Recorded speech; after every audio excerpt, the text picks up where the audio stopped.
जय भीम. मी संदेश मोहिते. मी आज आपल्याकडे येतो आहे कारण की आज आमच्या गावामध्ये कोकणामध्ये चिपळूणमध्ये मोठ्या प्रमाणात पाऊस पडला, त्याचप्रमाणे पूरही आलेला आहे. त्या संदर्भात मी आपल्याशी चर्चा करायला आलेलो आहे की मी राहणारचं मूळचा माझं चिपळूण, माझं गाव कादवडमध्ये माझं घर आहे. मला 2 दिवसापूर्वी कळलं की खूप पाऊस पडला, एवढा पाऊस पडला की चिपळूणमध्ये 12 फूट पाणी साठले गेलं. 12 फूट पाणी साठल्यानंतर 5,000 लोक हे घरामध्ये अडकून पडले. तिथे जेवणाची हालत खराब आहे, लाईट नाही, सर्व बंद आहे. तर माझा पहिला प्रश्न असा येतो की चिपळूणमध्ये जेव्हा पाऊस पडायला लागला त्यावेळी हे प्रशासन होतं कुठे, हे अधिकारी कुठे होते, जसे जिल्हा अधिकारी, तहसीलदार. हे जेव्हा पाऊस पडायला लागला 1 फूट 2 फूट 3 फूट पाणी वाढत लागलं, त्यावेळी त्याने ॲक्शन का नाही घेतली. तर कारण असं की दरवर्षी चिपळूणमध्ये पाऊस पडतो आणि बाजारपेठेत आणि एस टीच्या इथं पाणी साठलं जातं. त्याचं मूळ कारण असं आहे की हे लोक जे ड्रेनेज लाईन आहे ते ड्रेनेज लाईन साफ करत नाही. झालं दरवर्षी हे लोकांनी ड्रेनेज लाईन साफ करायला पाहिजे, ड्रेनेज साफ करत नाही. ड्रेनेजची जे पाईपलाईन आहे ते 3 ते 4 फुटाचे अंतर्गत पाईप, तो 6 फुटाचा केला पाहिजे, 7 फुटाचा केला पाहिजे की त्याच्याने येणारं जे पाणी आहे ते पाण्याची दिशेने ते पाणी बाहेर जाईल आणि चिपळूणमध्ये पाणी साठणार नाही. आम्ही वारंवार तेच सांगतोय प्रशासनाला की आपण जे ड्रेनेज लाईन आहे याचं दरवर्षी ऑडिट करा, म्हणजे तिथं लागणारे कामगार आहे की तिथं लागणारा खर्च आहे त्याच्याने चिपळूणमध्ये पाणी साठण्याचं बंद होईल. पण आता असं झालं आहे की 12 फूट पाणी साठलं आहे, लोकांना जेवण नाही, काय नाही. महाडमध्ये, रायगडमध्ये 70 जण निधन पावले दगड कोसळून. रत्नागिरीला बुद्धवाडीमध्ये तसा प्रकार घडला, दगड कोसळून. त्याचबरोबर सातारामध्ये एक तसंच घडलेलं आहे. तर माझ्या प्रशासनाला विनंती आहे की तुम्ही प्रशासन काय करताय. 12 तासानंतर तिथं लोकांना मदत भेटली.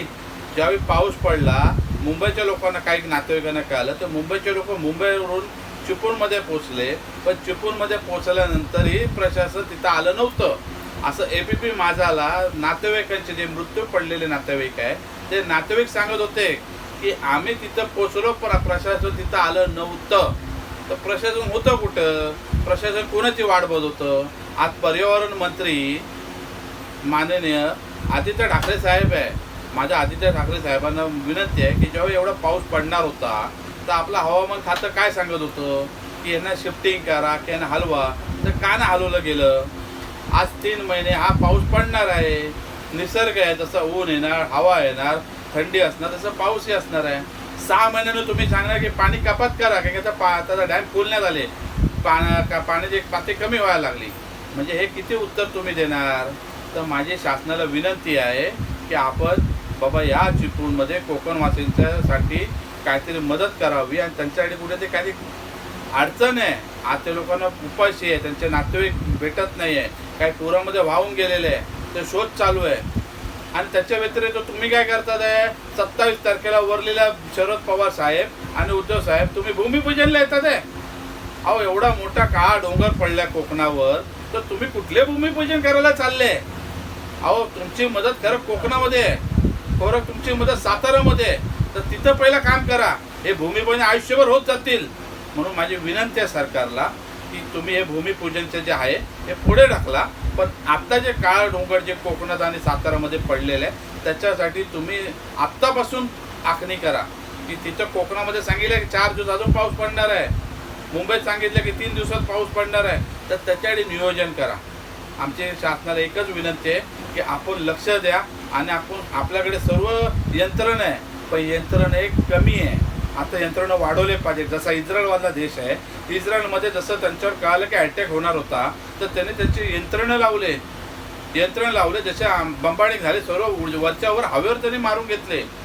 कुठले एक पण त्यांच्या देशावर यायला गेले. आज इस्रायलसारखा छोटा देश स्वतःची यंत्रणा लावून आज ॲडव्हान्स काम करू शकतो. तर मुंबई, कोकण, सातारा त्याच्यात का नाही ॲडव्हान्स तुम्ही काम करत आहे.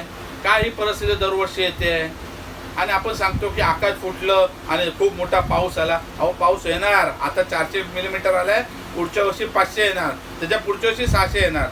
पण तुम्ही आत्तापासून यंत्रणा लावावं अशी आमची तुमची शासनाकडे विनंती आहे. एवढंच मी बोलतो. जय भीम.